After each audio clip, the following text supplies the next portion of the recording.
오늘도 말씀과 기도로 이 자리에 오신 분들을 환영합니다. 누가복음 5장 27절로부터 39절 말씀. 새로운 시대, 옛 시대의 사람들. 지금부터 본문을 읽겠습니다. 그 후에 예수께서 나가사 레위라 하는 세리가 세관에 앉아 있는 것을 보시고 나를 따르라 하시니 그가 모든 것을 버리고 일어나 따르니라. 레위가 예수를 위하여 자기 집에서 큰 잔치를 하니 세리와 다른 사람이 많이 함께 앉아 있는지라. 바리새인과 그들의 서기관들이 그 제자들을 비방하여 이르되 너희가 어찌하여 세리와 죄인과 함께 먹고 마시느냐. 예수께서 대답하여 이르시되 건강한 자에게는 의사가 쓸데없고 병든 자에게라야 쓸데있나니 내가 의인을 부르러 온 것이 아니요 죄인을 불러 회개시키러 왔노라.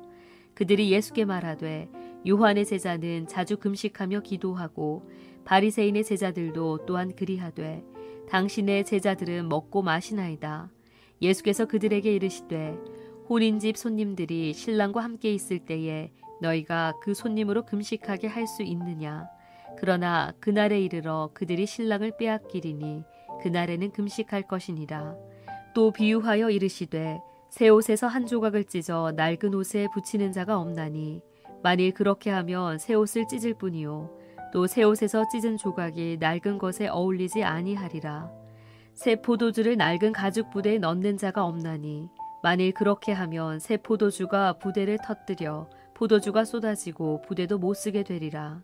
새 포도주는 새 부대에 넣어야 할 것이니라. 묵은 포도주를 마시고 새 것을 원하는 자가 없나니 이는 묵은 것이 좋다 함이니라. 본문 해석입니다. 오늘 본문은 세리였던 레위가 예수님을 따르게 되고 예수님을 따르게 되는 그 감사의 뜻으로 레위가 준비한 식사 자리에서 새로운 논쟁이 시작되는 내용을 담고 있습니다. 세리라는 말은 세관 공무원, 그러니까 세관원을 일컫는 성경의 용어이지요. 먼저 27절입니다.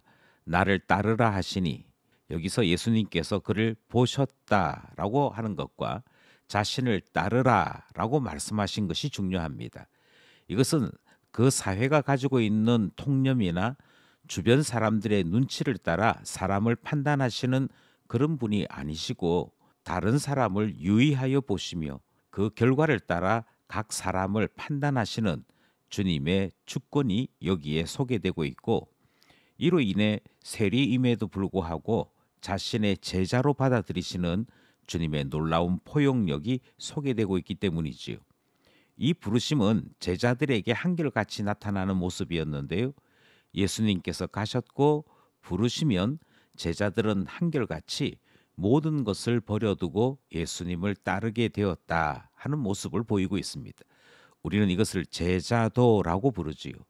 예수님을 따르기 위해 모든 것을 버려두고 주의 말씀을 귀담아 들으며 삶 속에 녹아내려고 하는 그와 같은 모습, 그 자세를 가진 사람을 우리는 제자라고 부르는 것이지요.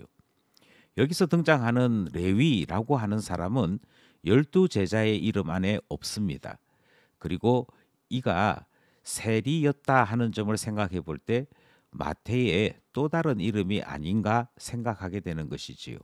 30절입니다. 어찌하여 세리와 죄인과 함께 먹고 마시느냐. 이 말은 바리새인들이 예수님을 공격하기 위해 했던 말입니다. 우리는 이 말에서 당시의 식사 초대는 공개적인 행사였다 하는 점을 알 수 있지요.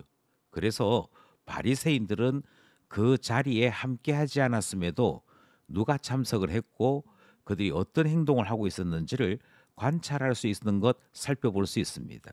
이 공개적인 행사에는 초대를 받아서 사람들이 참여하는 것 그 자체만으로도 중요한 의미를 지녔다라고 볼 수 있습니다. 그런데 곰곰이 생각해 보면 이 세리들 입장에서는 자신들의 동료였던 레위가 퇴사를 하고 기념식 자리에 초대를 받은 것입니다. 그러니 정작 화를 내야 될 사람들은 세리들이었죠.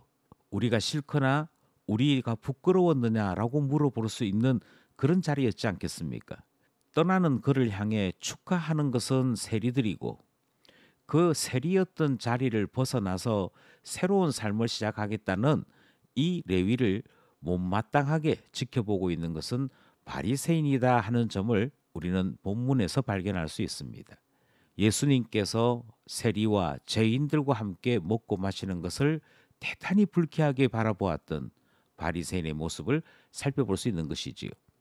31절에 건강한 자에게는 의사가 쓸데없고, 예수님께서 바리새인들의 논리를 그대로 담아서 그들이 어떤 생각을 하고 있는지, 그들의 생각은 왜 잘못되었는지를 비유해서 말씀하십니다. 바리새인들은 자기 자신을 정상적이고 건강한 사람이라고 말을 하니 건강한 자라고 표현하셨습니다. 반면에 세리는 뭔가 부족하고 잘못된 사람으로 말하고 있으니 환자로 표현합니다. 사람을 구원하시는 예수님은 의사의 입장으로 환자를 돌보는 것이 당연하다라고 말씀하시는 대답이 31절의 대답인 것이지요. 그러니 그들의 생각이 왜 잘못되었는지 주님이 지적하시는 내용이 여기에 담겨 있습니다. 잘못된 자가 있을 때 그 사람을 고쳐서 온전케 하는 것이 정당한 일이고 옳은 일이지 않느냐, 그 말씀을 따라 의사인 나는 건강한 자에게는 쓸데가 없고 오직 병든 자에게 유용하게 된다 하는 말씀을 바리새인들에게 가르쳐 전하고 있는 것이지요. 32절 말씀도 같은 의미입니다. 죄인을 불러 회개시키러 왔노라. 세리였던 사람을 죄인으로 본다면 세리를 그만두고 제자 되겠다는 것은 결국 좋은 일이고, 바리새인들이 율법을 가르치는 최종 목적과도 합치하는 것이지요. 그럼에도 불구하고 회개가 일어나고 있는 이 현장에서 바리새인들은 기뻐하지 못하고 도리어 불쾌감을 드러내었더라. 그 사실을 예수님께서 지적하시는 것이지요. 바리새인들은 율법을 가르치면서도 죄인이 바뀌어서 그들과 동등한 형제가 되는 것은 원하지 않는 모습을 이 대화에서 그대로 보였던 것이지요. 예수님은 죄인을 불러 회개시키기 위해 왔다라고 말씀하시므로 회개가 참된 주님의 뜻이요 요구인 것을 우리에게 드러내시는 말씀 함께 보게 되는 것입니다. 33절, 자주 금식하며 기도하고 당신의 제자들은 먹고 마시나이다. 바리새인들은 두 번째 논쟁으로 그들의 대화를 이어갑니다. 이는 회심에 대한 공격을 가하는 것인데요. 그들은 세례 요한이 보여주었던 회심을 그대로 요구하고 있는 것이 본문에 기록되어 있습니다. 세례 요한은 금식했습니다. 그리고 메뚜기와 석청을 먹으며 생활했지요. 동시에 기도하는 모습을 보여주었습니다. 이것은 세례 요한이 사람들에게 회개에 대해 가르칠 때에도 등장했던 모습입니다. 그러면서 예수님께 당신이나 당신의 제자들은 금식이나 기도는 하지 아니하고 오히려 먹고 마시더라. 그러므로 회개하기 위하여 왔다는 당신의 말은 틀렸다 하는 그런 주장을 하는 것입니다. 그런데 예수님께서 뭐라고 말씀하시냐면 죄에서 떠나 진리이신 예수님으로 기뻐하는 것이야말로 참된 회심자들의 모습이다라고 소개하는 것이지요. 그들이 죄에서 생활할 때에는 불안했고 두려웠고 언제나 근심이 많았습니다. 그러나 예수님과 함께 지내면서 그들은 진리를 맛보게 되었고 참된 영생의 소망을 가지게 될 때 그들 속에 기뻐함이 있고 즐거움이 있으며 천국의 잔치를 누리는 모습들이 보였던 것이지요. 참된 회개는 예수로 말미암아 진리를 기뻐하고 그 속에 살아가는 그것이 참된 회개임을 가르치는 말씀이 33절의 말씀입니다. 35절에 그날에 이르러라는 말씀이 등장하죠. 예수님은 죄인이었던 제자들이 신부로 바뀌는 이 놀라움을 회심의 극적인 변화, 회심이 주는 극적인 즐거움으로 말씀하고 있습니다. 따라서 신부가 되어 신랑과 함께하는 그들의 회심의 삶은 기쁨일 수밖에 없습니다. 이렇게 회심이 가져다주는 기쁨을 누리다가 어느 날 신랑을 빼앗길 날이 있다라고 말씀하시고, 이 신랑을 빼앗기는 날에는 신부들이 그 신랑을 빼앗김으로 말미암아 슬퍼하고 금식하게 될 것이다. 십자가 대속을 염두에 두고 말씀하신 것을 우리가 듣게 되는 것입니다. 예수 그리스도와 함께하는 기쁨, 예수 그리스도를 잃었을 때 슬퍼하는 것이야말로 참된 회심을 맛본 자들만이 보여주는 태도임을 예수님이 가르치고 계시는 것, 35절 말씀을 통해 듣는 것이지요.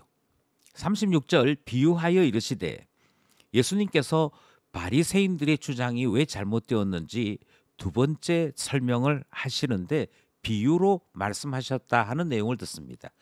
비유의 원래 목적은 그들이 이해하기 좋은 상황에 빗대어 설명하는 형식입니다. 그런데 예수님은 허용된 사람들만 깨달을 수 있도록 사용합니다. 그러니 여기에 등장하는 표현이나 여기서 말하고자 하는 내용을 깨닫지 못하게 되면 그저 엉뚱한 이야기가 되고 말들 하는 것이지요. 36절에 보면 새 옷에서 한 조각을 찢어라는 말씀이 등장하면서 새 옷과 헌 옷 조각에 대한 말씀이 등장하고 있습니다. 우리는 옛 언약을 가졌던 모세의 사람들, 그러니까 유대인들이 헌 옷 조각에 해당되어지는 사람들이고, 새 언약 예수 그리스도로 말미암아 하나님과 함께 맺는 새 언약의 사람들을 새 옷이라고 표현했음을 기억해야 합니다. 사고 방식이 이제 바뀐 것이고요. 주님께서 우리에게 주신 그 계시를 그대로 받아들여 하나님 앞에 더 보다 나은 사람으로 살아가게 되는 그 일을 두고 새 옷이라고 표현하는 것입니다. 37절에는 새 포도주를 낡은 가죽 부대에라는 말씀을 통해 새 포도주와 낡은 가죽 부대가 대비되어 말씀하는 것을 듣게 됩니다. 새 포도주는요, 계속 발효되는 특성을 가지고 있습니다. 그래서 담아두고 나면 그 발효됨으로 말미암아 계속 부풀거나 확장되기에 튼튼한 가죽 부대를 요구했던 것이지요. 그런데 만약 새 포도주를 낡은 가죽 부대에 담게 되면 터져버리게 되고, 이것은 가죽 부대도 망치고 포도주도 망치고만은 손해만 있는 결과를 낳게 되더라 하는 것입니다. 그래서 새 포도주는 새 가죽 부대에 담아야 하는 것이 누구나가 알고 있는 상식이요 자연현상이었습니다. 이것은 회심을 경험한 주 안에서 새 피조물이 된 사람들에게는 새로운 가죽 부대가 필요한 것을 말씀하는 것이었으나, 그들은 이미 죄의 습성으로 말미암아 새 포도주도 새 가죽 부대도 원하지 아니하고 그들이 알고 지내는 낡은 생각, 낡은 습성에 빠져 있음에 대해 주님이 지적하는 말씀인 것이지요. 우리는 이 말씀을 통해 예수의 사람들은 주님의 뜻을 따라 늘 변화되는 사람인 것을 다시 한번 생각하게 됩니다. 그리고 주님이 가자 하는 곳에 가는 것이고 서자 하는 곳에 서는 것이며, 주님을 따라 일어서기도 하고 앉을 수도 있는 사람이, 그러니까 다르게 말씀드리면 늘 유연함을 가지고 있는 사람이 회심한 사람이요 예수의 사람인 것을 깨닫게 되는 것이지요. 오늘도 말씀과 기도를 통해 예수 가신 그 걸음을 쫓아 주님 안에서 언제든지 새 옷으로 새 포도주로 주와 동행함이 있는 우리 모두 되기를 간절히 소원합니다.